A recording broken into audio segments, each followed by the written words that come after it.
बिस्मिल्लाहिर्रहमानिर्रहीम। नाज़रीन, tax laws second amendment ordinance 2021 जो कि 22 मार्च 2021 को जारी किया गया है और ये फौरी तौर पर नाफिजुल अमल है। हम बात करेंगे कि जो एक्सपोर्ट ऑफ आईटी सर्विसेज हैं और जो आईटी स्टार्टअप्स हैं उनके हवाले से इनकम टैक्स के कानून में क्या चेंज की गई है, क्या तब्दीली की गई है। तो उससे पहले ये जो आर्डीनेंस है, जब ये ड्राफ्ट आया था तो इसमें जो उसकी प्रपोजल थी वो ये थी कि जो भी एग्जामेशन विदड्रा कर रहे हैं, जो चेंज कर रहे हैं 1 जुलाई 2021 से एप्लीकेबल होंगी। नेक्स्ट फाइनेंशियल जब स्टार्ट होगा तो उससे ये चीज़ें चेंज हो जाएंगी। बट जब आर्डीनेंस जारी किया गया है तो उसमें ये लिखा हुआ है कि ये फौरी तौर पर नाफिजुल अमल है। तो मेरे ज़ाती ख्याल में जो लोग ड्राफ्टिंग में इन्वॉल्व होंगे उनके शायद ये ख्याल हो कि हमें थोड़ी सी इस साल में टैक्स जो रेवेन्यू है उसकी कलेक्शन में इम्प्रूवमेंट मिल जाए या उसमें कुछ हमें हेल्प मिल जाए। मेरा ज़ाती ख्याल है कि टैक्स कलेक्शन में इस चेंजेस की वजह से इस फाइनेंशियल ईयर में इतना ज़्यादा इम्पैक्ट नहीं आएगा। But on the other hand जो है कारोबारी लोग जो हैं, जो बिज़नेस मैन तबका है, उनका जो कॉन्फिडेंस है सिस्टम के ऊपर वो शायद शेक होगा, क्योंकि पॉलिसीज़ को चेंज करना अब्रप्टली आखिरी जब लास्ट क्वार्टर चल रहा उसमें चेंज करना, इसको इनकरेज बहरहाल नहीं किया जाना चाहिए। अच्छा, हम बात करते हैं कि क्या चेंज है। तो बुनियादी तौर पर दो बातें हैं। एक ये है कि आपको जो आईटी सर्विसेज हैं एक्सपोर्ट की और जो स्टार्टअप्स हैं इनकी इनकम पहले एग्जेम्प्ट थी, अब उस एग्जेम्पशन को रिप्लेस कर दिया गया टैक्स क्रेडिट में। अच्छा, एग्जेम्पशन और टैक्स क्रेडिट का जो बुनियादी फ़र्क है वो ये है कि जब आपकी इनकम एग्जेम्प्ट होती है तो आपने ना टैक्सेबल इनकम कंप्यूट करनी होती है और ना आपने टैक्स लायबिलिटी कंप्यूट करनी होती है। और जब टैक्स क्रेडिट है तो आपने पहले अपनी टैक्स लायबिलिटी कंप्यूट करनी है, टैक्सेबल इनकम पहले। टैक्सेबल इनकम जब कैलकुलेट करेंगे तो उसमें जो डिडक्शन इनकम टैक्स लॉ में कुछ एडमिसिबल्स हैं, कुछ इनएडमिसिबल हैं, उसको अकाउंट फ़र्क करने के बाद आपकी एक टैक्सेबल इनकम आएगी। उस पर आप टैक्स लायबिलिटी कैलकुलेट करेंगे और टैक्स लायबिलिटी के अगेंस्ट फिर आप कहेंगे मुझे इस सेक्शन के तहत 100% टैक्स क्रेडिट है, लिहाजा मेरी लायबिलिटी ज़ीरो है।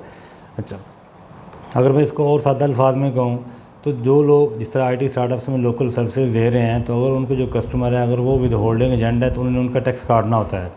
अच्छा, जब टैक्स काटना होता है, आपकी इनकम एग्जेम्प्ट थी, आप अपने रेलेवेंट टैक्स ऑफिस जाते थे, उनको एप्लीकेशन देते थे कि मेरी इनकम एग्जेम्प्ट है और मेरी विद होल्डिंग हो गई, मेरा टैक्स रिफंड में चला जाएगा, तो आप मुझे एग्जेम्पशन सर्टिफिकेट दे दें, जो कि मिल जाता था।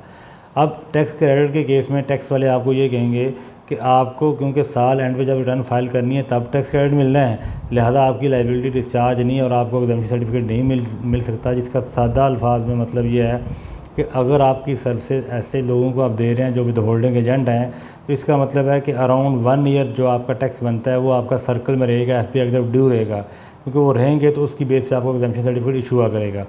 अच्छा, जब सेकंड जो इम्पॉर्टेंट पॉइंट है वो ये है कि अब आपको टैक्स क्रेडिट अलाउ होगा।